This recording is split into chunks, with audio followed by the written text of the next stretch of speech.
Bismillahirrahmanirrahim. Assalamualaikum warahmatullahi wabarakatuh.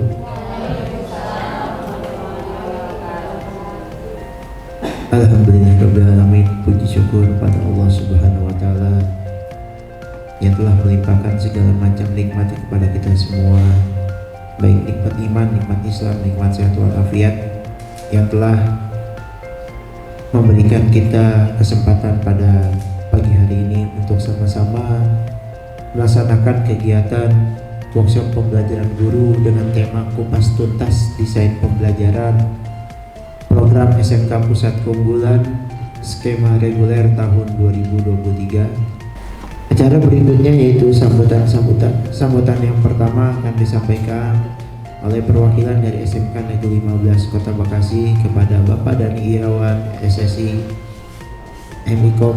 Kami persilakan. Bismillahirrahmanirrahim. Assalamualaikum warahmatullahi wabarakatuh. Yang saya hormati Ibu Kepala SMK Negeri 15 Kota Bekasi, Ibu Dr. Anda Supriyatin.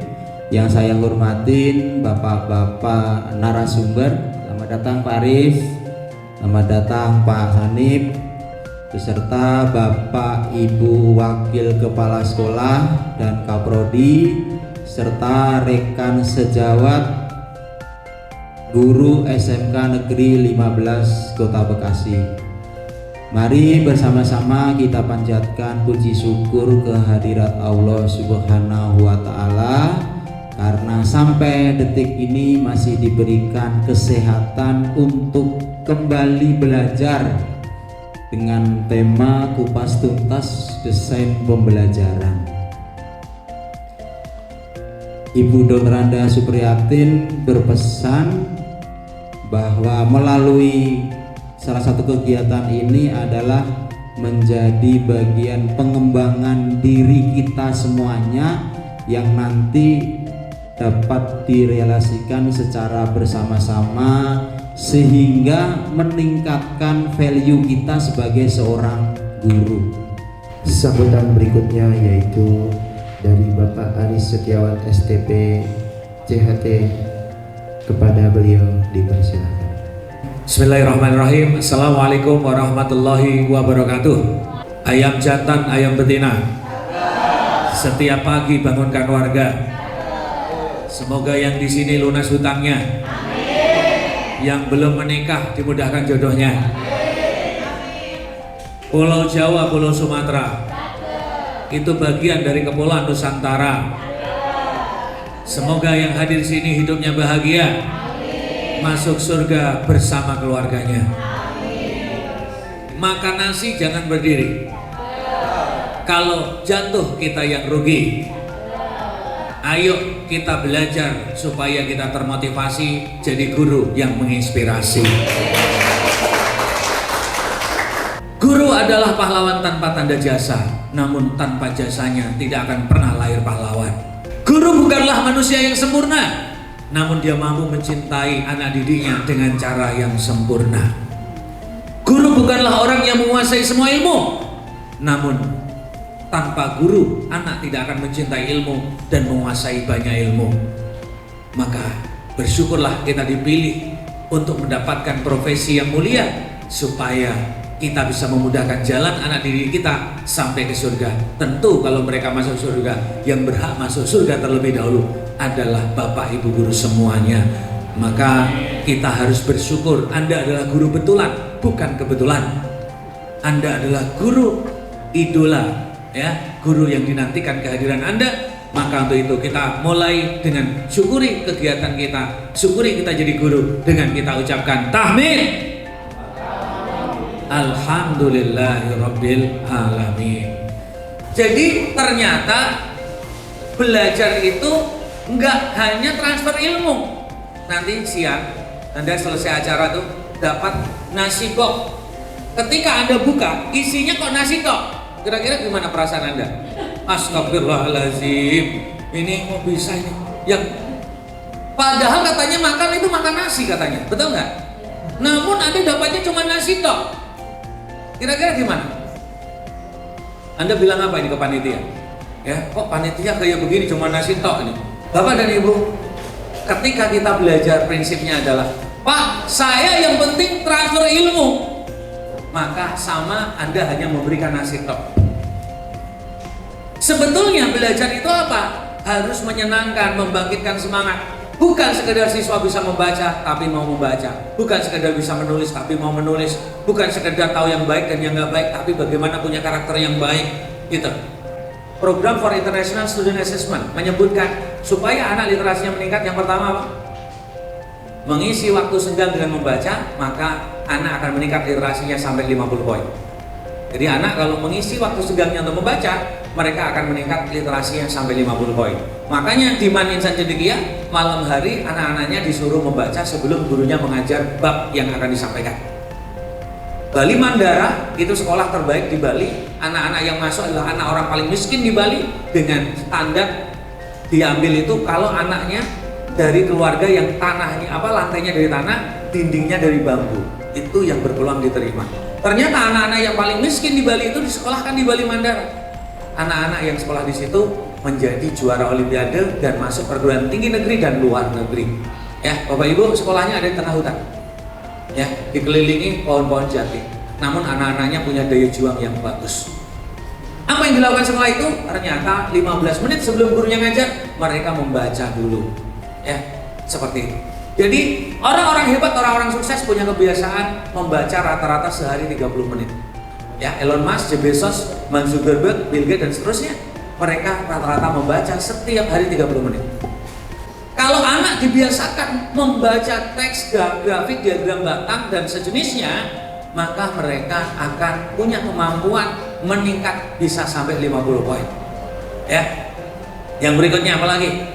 Kata pisah, anak dibiasakan setiap dia belajar, setelah dia membaca, dia membuat rangkuman atas apa yang dia baca. Ternyata merangkum apa yang sudah dia baca itu akan meningkatkan skor pisah sampai 30 poin.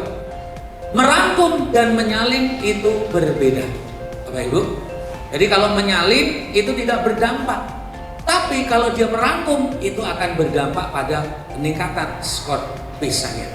Oke, ini salah satu metode mengajar supaya apa? Anak meningkat literasinya. Selain dengan mengajar, anak bisa menggunakan hobi yang akan meningkatkan skor pisahnya. Apa hobi yang dia lakukan selain membaca? Yaitu mengerjakan teka-teki silang. Jadi anak yang suka mengerjakan TTS itu juga berdampak pada literasi akan meningkat. Oke.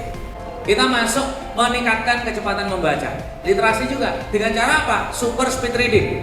Jadi anak-anak kita atau kita Bapak Ibu, level membaca atau literasi itu ada 4 levelnya. Literasi membaca. Sebetulnya literasi itu ada 4 dalam pendidikan. Kalau dalam kehidupan banyak, ada literasi digital, literasi keuangan, literasi budaya dan seterusnya. Namun dalam pendidikan, literasi itu dibagi jadi 4. Apa saja? Yang pertama adalah reading, itu yang dipakai untuk tes, yang paling mudah indikator. Ya. Yang kedua apa? Apa yang kedua? Yang kedua adalah writing, menulis, itu literasi. Yang ketiga apa lagi? Listening. Barulah yang keempat apa? Speaking. Kenapa yang dipakai ke reading? Karena kalau orang bacanya bagus, dia punya kemampuan baca yang baik, maka dia akan mampu menulis yang hebat. Jadi penulis hebat itu pembaca yang hebat. Dia akan mampu jadi pembicara yang hebat. Pembicara yang hebat itu karena mereka punya banyak bacaan yang hebat, punya kemampuan literasi baca yang bagus. Maka yang dites adalah literasi membaca. Nah, dengan literasi membaca itu tingkatannya ada 4. Yang pertama adalah apa? Yaitu tidak punya minat membaca. Anak kita ada nggak yang nggak punya minat membaca, nggak punya minat belajar? Ini yang pertama. Yang kedua apa? Punya minat membaca.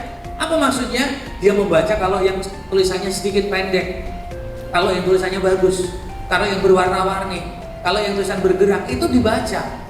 Dia beli buku karena judulnya bagus. Dia beli buku karena ada diskon, karena covernya menarik. Itu namanya minat. Tapi apakah dia punya daya baca? Yang ketiga itu daya baca. Apa itu daya baca? Daya baca adalah kesungguhan seseorang atau berapa lama dia mampu membaca atas apa yang sudah dia baca. Kalau Anda punya daya baca sehari setengah jam, dampaknya tadi, per 2 pekan Anda baca 1 buku. Pak, saya punya daya baca sehari 1 jam. Masya Allah, 1 pekan 1 buku Anda baca dengan ketebalan 150 halaman. Pak, saya punya daya baca seperti ini Pak B.J. Habibie sehari 8 jam. Ada ribuan buku Anda baca. Seperti Bung Karno, dia membaca di setiap waktu senggangnya. Seperti Bung Hatta, waktu sore sampai malamnya membaca. Sehari bisa membaca 5 jam. Maka kalau Anda datang ke rumahnya Bung Hatta di jalan Diponegoro, Jakarta, beliau punya banyak koleksi buku yang dia baca. Berbahasa Inggris, Jerman, Belanda, Jepang, Perancis. 5 bahasa dia kuasai. Ada berapa banyak? Setidaknya ada 30.000 judul buku yang pernah dia baca. Itu posisinya bisa di tengah-tengah begini, atau kalau memang ada sisi ruang yang mau ditunjukkan, posisi badan-badan kita sebagai guru di sini, di garis yang ini, ya. Nyalakan videonya. Di bagian terakhir video di sini, musiknya dipangkas Bapak Ibu. Ditekan musiknya, pilih bagi. Ditekan musiknya, pilih bagi di bagian sini. Ya, kemudian dipangkas aja. Dipangkas. Yang belakang ditekan, hapus. Belakang ditekan, hapus.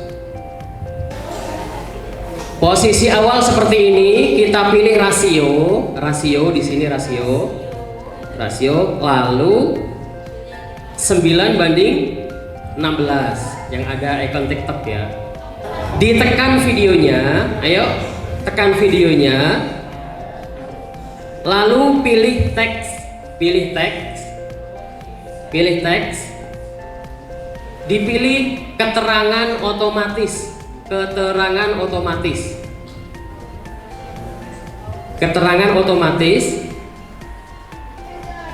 Lalu di situ ada pilihan jangan pilih yang pro ya. Jangan yang pro, yang biasa aja. Oke. Pilih yang tidak pro, lalu mulai.